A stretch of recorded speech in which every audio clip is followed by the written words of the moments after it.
Next অঙ্ক, এটা 2021 অনার্সে এসেছিল, ঠিক আছে? দেখ কোশ্চেনটা কি বলেছে। তমাল অ্যান্ড কার্তিক আর partners in a firm who wished to dissolve their partnership firm. AB Limited agreed to purchase the business of the firm as on 31st March 2021. ঠিক আছে? The balance sheet of the firm on that date was as follows. Balance sheet তো চোখের সামনে দেখতে পাচ্ছি, balance sheet দিয়েছে, দেখেছিস তো? এখানে দেখ, এই ক্যাপিটাল যে তমাল আর কার্তিকের ক্যাপিটাল দিয়েছে আর জেনারেল রিজার্ভ দিয়েছে, এই দুটো জিনিসই মালিকের পাওনা। জেনারেল রিজার্ভ কার কে টাকা নেয়? আমরা অ্যাডমিশন রিটায়ারমেন্ট করলাম, জেনারেল রিজার্ভ কে নিত? মালিক নিত, মালিকের টাকা তো। বাকি সব ঠিক আছে। অ্যাডজাস্টমেন্ট বলেছে, the company agreed to take over the liabilities and all the assets with the exception of cash balance. বলছে কোম্পানি এগ্রি করছে কোম্পানি সমস্ত লাইবিলিটি নিয়ে নেবে অ্যান্ড অল দ্য অ্যাসেট নিয়ে নেবে with exception of cash balance, শুধু cash ব্যালেন্সটা নেবে না। ঠিক আছে, নেবে না, ওদের ক্যাশ ব্যালেন্সও নেবে কেন? নাও নিতে পারে না, আগের অঙ্ক নিয়েছি, কিছু বলেনি তাই নিয়ে নিয়েছি। The agreed price 3,60,000 to be satisfied as 1/3 in cash and 2/3 by issue of fully paid equity share of 10 each at a premium 2.5 per share. নিশ্চয়ই বুঝতে পেরেছিস। অর্থাৎ এই যে পার্টনারশিপ বিজনেস ছিল, এই বিজনেসটা কে নিয়ে নিচ্ছে? এবি লিমিটেড নিয়ে নিচ্ছে। তাহলে এবি লিমিটেড নিয়ে লোকে তো পেমেন্ট করতে হবে। ও কি বলেছে? বলছে আমি 3,60,000 টাকা দেবো, ডাইরেক্ট বলেছে 3,60,000 দেবো। বেশ, বলে এগ্রিড প্রাইস, এগ্রি হয়েছে এই প্রাইসে 3,60,000 টাকা। এই 3,60,000 একের 3 1/3 মানে কত? 1,20,000 টাকা কি দেবে বল? ক্যাশে দেবে। 1,20,000 টাকা দেবে তোর ক্যাশ। থার্ড দেবে হচ্ছে ইকুইটি শেয়ার। ঠিক আছে তো? 1,20,000 দেবে ক্যাশ, আর বাকি 2/3, তো 3,60,000 থেকে 1,20,000 বাদ দিলে কত? 2,40,000। 2,40,000 টাকা শেয়ার দেবে, কিন্তু সেই শেয়ারটা দেবে 2.5 টাকা প্রিমিয়াম। তাহলে 12.5, তাহলে হিসাব কর না, 2,40,000 কে 12.5 দিয়ে ভাগ কর, কত হচ্ছে? কতগুলো শেয়ার দিচ্ছিস? 19,200 শেয়ার। বেশ, হয়ে গেল, শেষ। এই অঙ্ক শেষ, এইটুকুই, এইটুকুই অঙ্ক। মানে এটা তোকে বুঝিয়ে দিলাম, আর অঙ্কটা তোর হাতে, অঙ্ক তোর হাতে এবার। অ্যাকচুয়ালি এটাই বোঝানোর ব্যাপার ছিল। The company made the following revaluation of assets taken over while considering them in the books: land and building 1,24,000, plant and machinery 50,000, furniture and fixture 10,000, stock in trade 1,16,000, ঠিক আছে তো, sundry debtors 1,00,000। বলছে journal লেখো, বা এর চেয়ে সোজা question আর কি দিতে পারে? উইদাউট ন্যারেশন দিয়েছে, two record the acquisition of the business in the books of Avenue, শুধু জার্নাল করতে বলেছে। আচ্ছা দেখ, আমি বলছি আগে যে পরপর দুটো অঙ্ক net asset taken over workings করলাম, এই অঙ্কে করার দরকার নেই। কেন দরকার নেই? কারণ তোকে পারচেস কনসিডার ডাইরেক্ট বলে দিয়েছে। দেখ, তোকে বলে দিয়েছে পারচেস কনসিডারেশন, তো বলার দরকার। বা আগের দুটো অঙ্কে বলেছিল যে ব্যালেন্স অ্যামাউন্ট ক্যাশে পেমেন্ট কর, এখানে বলেছে ব্যালেন্স পেমেন্ট করতে হবে, তাহলে দরকার নেই। তোর মন চাইলে তুই খুলতেই পারিস, তোর মন চাইলে তুই ওয়ার্কিংস করতেই পারিস, প্রতিটা অঙ্কে তুই ওয়ার্কিংস করতে পারিস নেট অ্যাসেট টেকেন ওভার। কিন্তু তোর যদি মন না চায় তুই নাও করতে পারিস, ঠিক আছে তো? কোন অঙ্কে তোকে নেট অ্যাসেট টেকেন ওভার বের করতেই হবে? যখনই বলে ব্যালেন্স পেমেন্ট করছে, করতেই হবে তোকে, নাহলে হবে না। কি বললাম, বোঝা গেল তো? তাহলে দেখ, অঙ্কটা আরম্ভ কর, কিছু নেই, অঙ্কটা ফটাফট করে দে। জার্নাল তো করবি, তার আগে না পারচেস কনসিডারেশনটা বের করে ফেল, মানে কত কত কি দেবো।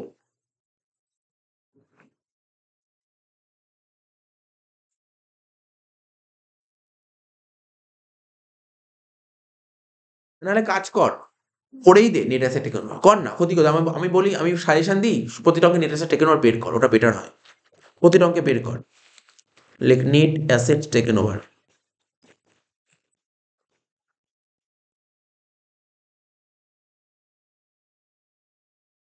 ঠিক আছে, তাহলে কি কি লিখবো প্রথমে বল, কি কি নিচ্ছিস তুই?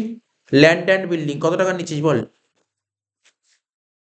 ল্যান্ড অ্যান্ড বিল্ডিং কত টাকা নিচ্ছিস বল? বলে দিয়েছে 1,24,000, লেখ। নেক্সট, প্ল্যান্ট অ্যান্ড মেশিন কত টাকা নিচ্ছিস?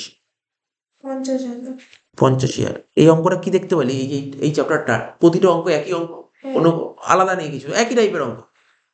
প্ল্যান্ট অ্যান্ড 50,000 টাকা। তারপর কি বলেছে? Furniture and fixture,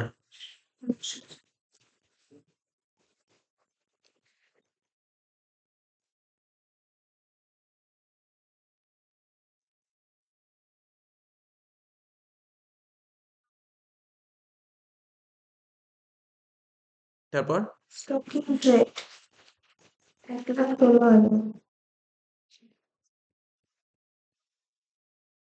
stock in trade 1,16,000, সানডি ডেটার্স 1 lakh.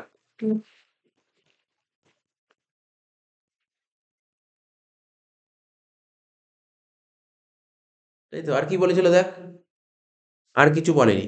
তুই কি অ্যাসেট সাইড সব নিয়ে নিয়েছিস?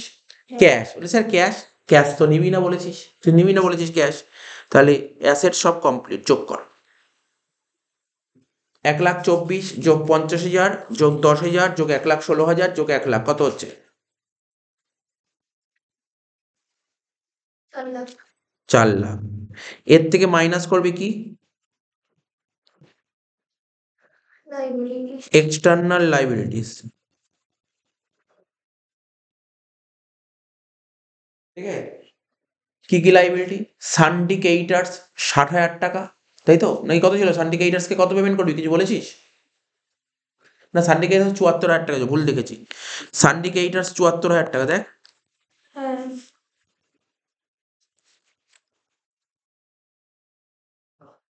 কি বলেছিল? আউটস্ট্যান্ডিং এক্সপেন্সেস 6,000 টাকা।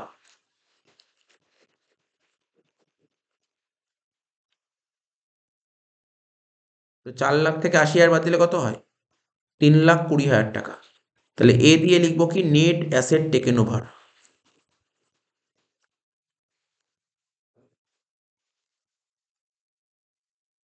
ঠিক আছে, এ দিয়ে লিখবো নেট অ্যাসেট টেকেন ওভার, হয়ে গেল। এবার বি দিয়ে কি লিখবো বল? Purchase consideration.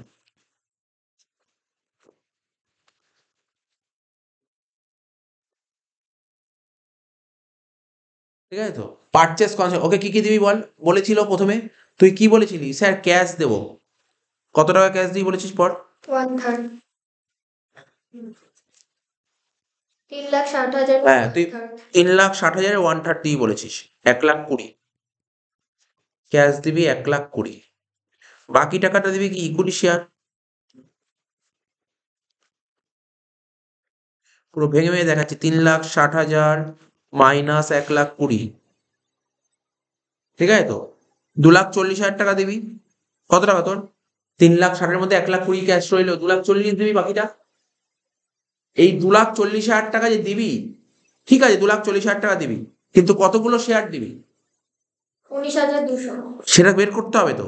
এক একটা শেয়ারের দাম 12 টাকা 50 করে, তাই না? বলেছে একটা শেয়ারের দাম কত করে? একটা শেয়ারের দাম 10 টাকা ফেস ভ্যালু, 2.5 টাকা প্রিমিয়াম, মানে 12 টাকা 50 করে। তাহলে কতগুলো শেয়ার হচ্ছে? 19,200টা শেয়ার। কিন্তু এখানে তো 2,40,000ই হবে, বুঝেছিস তো? ঠিক আছে, বুঝেছিস? কোনো ডাউট নেই? আমি পুরো সুন্দর করে ধরে ধরে লিখে লিখে দেখিয়ে দিয়েছি কতগুলো শেয়ার কি করে বেরোলো। এবার ওর থেকে 3,20,000 নিয়েছিস, তুই কারোতে 3,20,000 নিয়ে তাকে 3,60,000 দিচ্ছিস, তুই বেশি দিচ্ছিস না কম দিচ্ছিস? বেশি। বেশি দিলে তোর লাভ হচ্ছে না লস হচ্ছে? লস। এটাকে বলে গুডউইল। তুই ভাব, এমনি কমন সেন্স খাটা, তুই কারোর ব্যবসা নি, আমি কারোর ব্যবসা নিচ্ছি, কাউকে বেশি দেবো কেন? আমি কখন বেশি দেওয়ার চেষ্টা করবো? আমি বেশি তখনই দেবো যদি ব্যবসার, যদি মার্কেটের রেপুটেশন থাকে। জানিস, একজন আরেকজন ব্যবসা কিনলে তাকে বেশি কেন দেয়? যদি মার্কেটে ওর ভালো ভ্যালু থাকে তাহলেই তাকে দেবে। এটাকে বলে গুডউইল। তো গুডউইল কত বললো? ধর 40,000 টাকা, হ্যাঁ কি না? গুডউইল 40,000 টাকা, বুঝতে পারলি গুডউইল কি করে বেরোলো?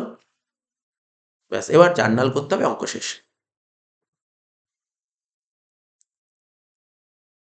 লেখ, দেখে দেখে জার্নাল গুলো লেখ। ঠিক আছে, এই ওয়ার্কিং দেখে দেখে জার্নাল গুলো বসা। গুডউইল অ্যাকাউন্ট ডেবিট, যেটা বেরোলো, তুই 40,000 টাকা লিখলি। আর কি ছিল? Land and building account debit 1,24,000 টাকা।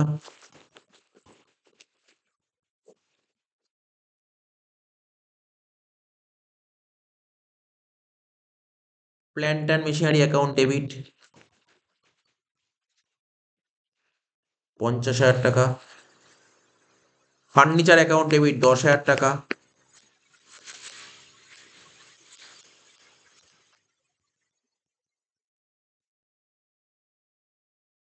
স্টক অ্যাকাউন্ট ডেবিট 1,16,000 টাকা।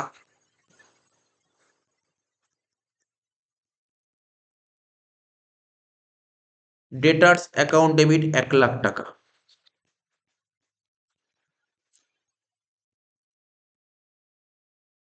ঠিক আছে তো, এই অ্যাসেট গুলো নিয়েছিস। ট্রু কি লিখবি? ট্রু কি লিখবি? সান্ডিকেটার্স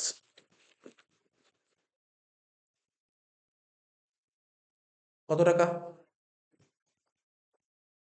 ৭৪,০০০ টাকা। টু কি লিখবি? আউটস্ট্যান্ডিং এক্সপেন্সেস অ্যাকাউন্ট কত টাকা? ৬,০০০ টাকা। বাকিটা কি লিখবি? টু লিকুইডেটার্স অফ ফার্ম, যেটা আগের অঙ্কে শিখিয়েছিলাম।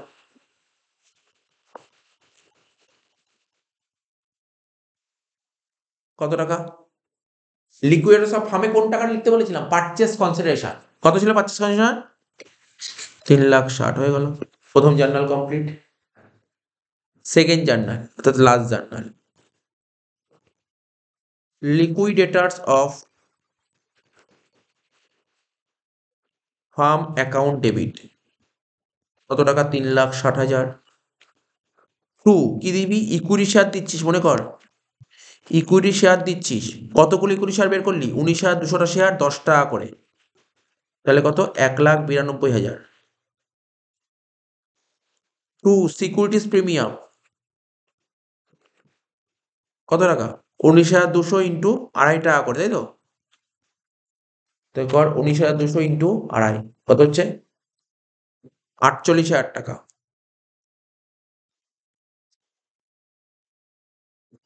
Last two cash. ক্যাশ কত দিবি বলেছিলি? ১,২০,০০০।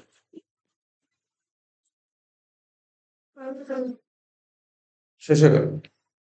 বুঝলি অঙ্কটা? ইকুইটি শেয়ারের অ্যামাউন্ট কত হচ্ছে? এই তো টু ইকুইটি শেয়ার ক্যাপিটাল ১৯,২০০ ইন্টু ১০ ১,৯২,০০০। সিকিউরিটিজ প্রিমিয়াম ১৯,২০০ ইন্টু ২.৫ ৪৮,০০০। To cash. শেষ হয়ে গেল অঙ্কটা।